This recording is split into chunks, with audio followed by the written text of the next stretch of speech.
दोस्तों ये test series हमारे हर एग्ज़ाम में काम आएगा, चाहे वो स्टेट लेवल का हो या एनटीपीसी रेलवे या फिर किसी अन्य राज्य का लेखपाल हो, पटवारी की भर्ती हो, हर एग्ज़ाम में काम आएगा। दोस्तों आज की 30 क्वेश्चन बहुत ही महत्वपूर्ण होने वाले हैं। दोस्तों चलिए देखते हैं हमारे पहले क्वेश्चन। कुतुब मीनार किस प्रसिद्ध शासक ने पूरा किया था? तो दोस्तों कुतुब मीनार जो था उसकी नींव रखी थी कुतुबुद्दीन ऐबक ने। ऐसे नींव रखी थी मगर वो पूरा नहीं कर पाया, मर गया समय से पहले, और इल्तुतमिश ने इसको पूरा किया, कुतुब मीनार को पूरा बनवाया। तो इसका आंसर होगा इल्तुतमिश।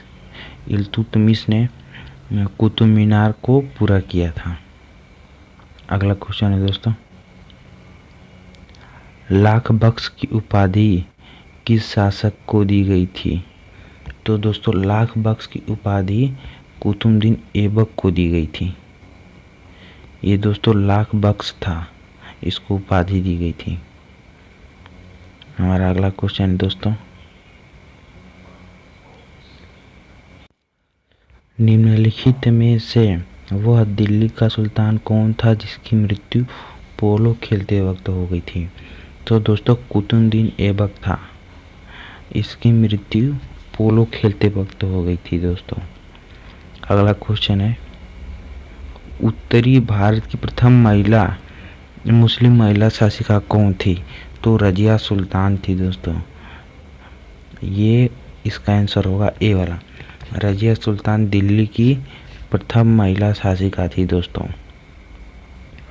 अगला क्वेश्चन दोस्तों, मोहम्मद गोरी विजित प्रदेश की देखभाल के लिए निम्नलिखित में से किस विश्वसनीय जनरल को छोड़कर गया था? तो दोस्तों मोहम्मद गोरी कुतुबुद्दीन ऐबक को छोड़कर गया था। मोहम्मद गोरी का विश्वास पात्र था कुतुबुद्दीन ऐबक।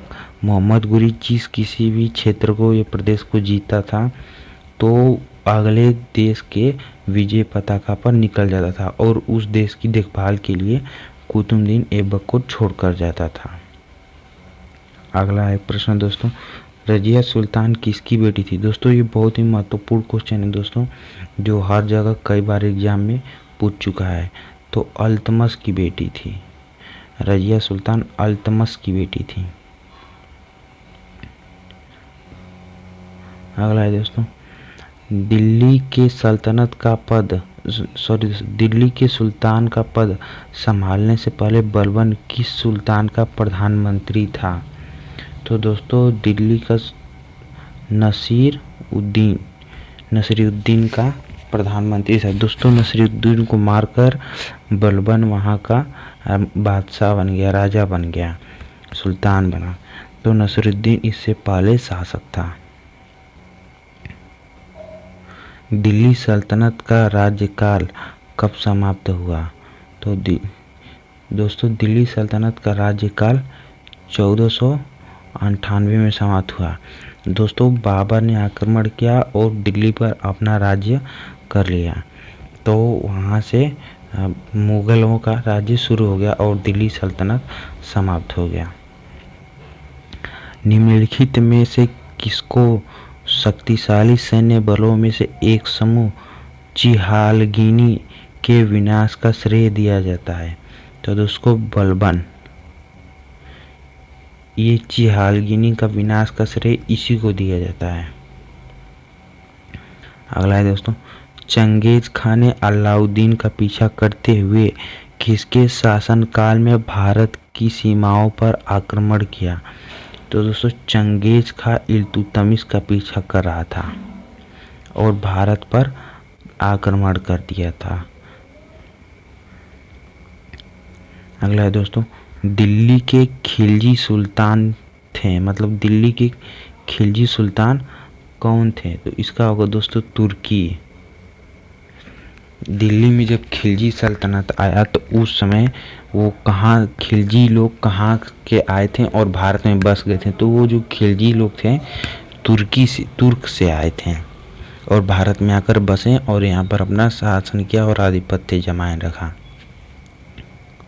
अगला प्रश्न है दोस्तों, मदुरई तक सफलतापूर्वक बढ़ने वाला दिल्ली का जनरल कौन था? मतलब मदुरई तक अपना शासन फैलाने वाला, आसानी से शासन फैलाने वाला कौन व्यक्ति था? तो वो था मालिक काफूर।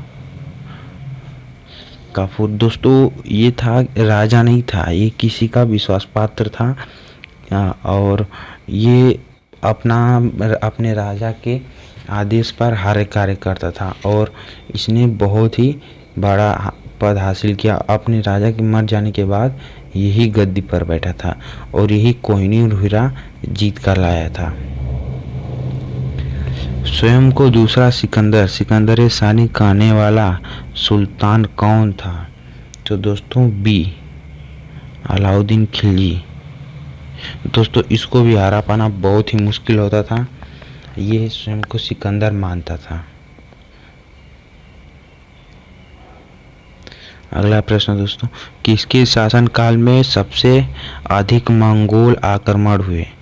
तो दोस्तों अलाउद्दीन खिलजी, इसके शासनकाल में मंगोलों ने भारत पर बहुत बार आक्रमण किया और कई बार हारे, मगर अंत में उनकी जीत हुई थी।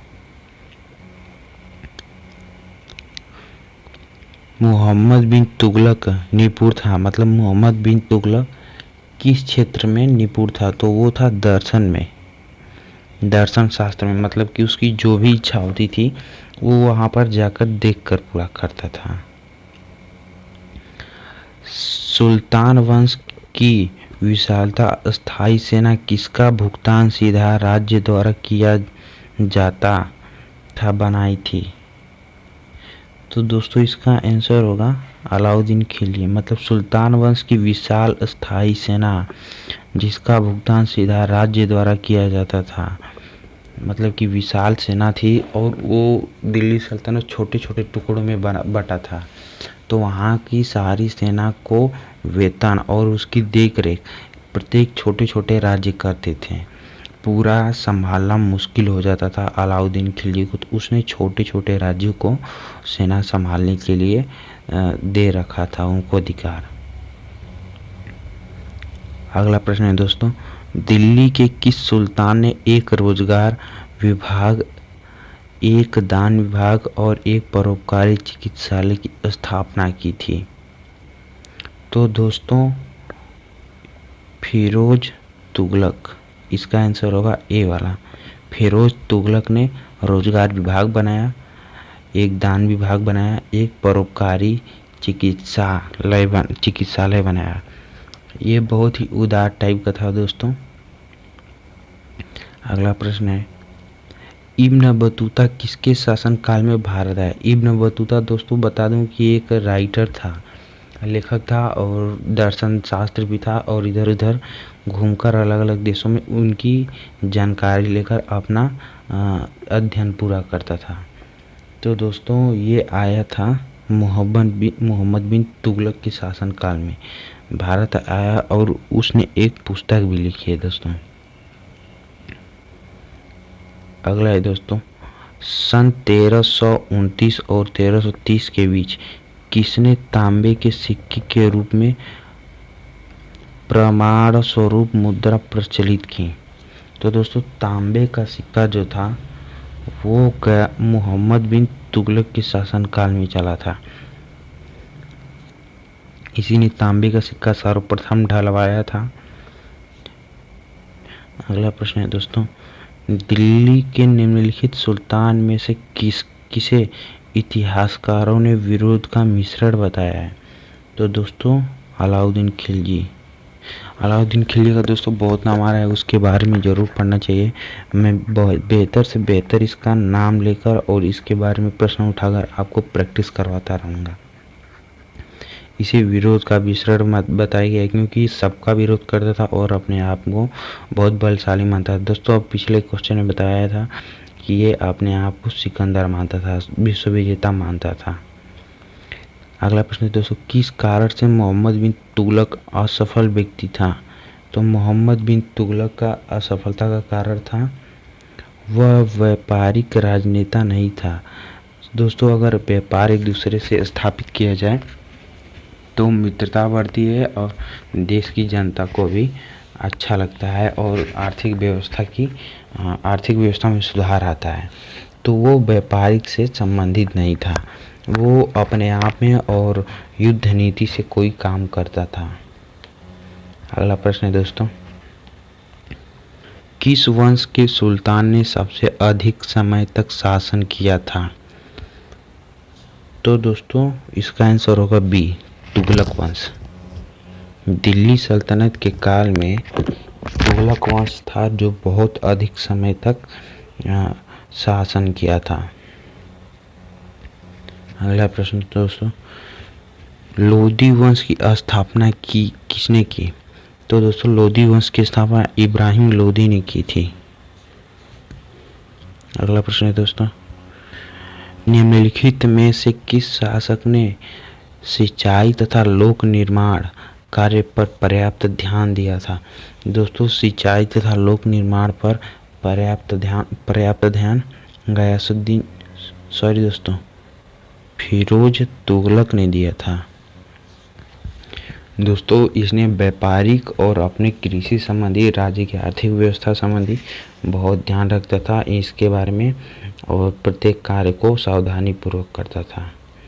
अगला प्रश्न है दोस्तों, आगरा नगर की स्थापना निम्नलिखित में से किसके द्वारा की गई थी? तो आगरा नगर की स्थापना सिकंदर लोदी ने किया था। इसका आंसर होगा डी वाला दोस्तों। सिकंदर लोदी भारत में आया और बसने के बाद आगरा नगर की स्थापना की। इसका जन्म भारत में ही हुआ था दोस्तों। लोदी वंश का अंतिम शासक कौन था? तो दोस्तों लोदी वंश का अंतिम शासक इब्राहिम लोदी था दोस्तों। अगला प्रश्न है, बहमनी राज्य की स्थापना निम्नलिखित में से किसके द्वारा की गई थी? तो बहमनी राज्य की स्थापना अलाउद्दीन हसन ने की थी। इसका आंसर होगा बी वाला दोस्तों। अलाउद्दीन हसन ने बहमनी राज्य की स्थापना की। कुतुब मीनार का जैसा आज हम देखते हैं अंततः पुनः निर्माण किसके द्वारा किया गया? तो सिकंदर लोदी द्वारा। दोस्तों बीच में कुतुब मीनार थोड़ा सा दोस्तों इसका होगा बलबन ही था। कुतुब मीनार आधा बना था और उसका पूरा निर्माण बलबन द्वारा ही करवाया गया था। चांद बीबी से दोस्तों कि वो अहमदनगर की शासिका थी। भारत में पहली मुस्लिम शासिका पूछे तो वो आप लोगों का रजिया सुल्तान होगा। चांद बीबी कहाँ की थी? अहमदनगर की थी दोस्तों। अगला प्रश्न है दोस्तों, निम्नलिखित बहमनी शासकों में बीजापुर में प्रसिद्ध गोल गुंबज का निर्माण किसने किया था? तो दोस्तों गोल गुंबज का निर्माण इस्माइल आदिल शाह ने किया था। दोस्तों ये था आज का हमारा टेस्ट सीरीज और इससे बेहतर हम प्रश्न का उत्तर लाते रहेंगे दोस्तों और बेहतर प्रश्न करते रहेंगे दोस्तों। अब तक आपने हमारे यूट्यूब चैनल को सब्सक्राइब नहीं किया तो प्लीज़ सब्सक्राइब कर लीजिए और बेल आइकन को दबाना बिल्कुल ना भूलें। ऐसे ही लेटेस्ट वीडियो और टेस्ट सीरीज के साथ मिलते हैं अगले वीडियो में।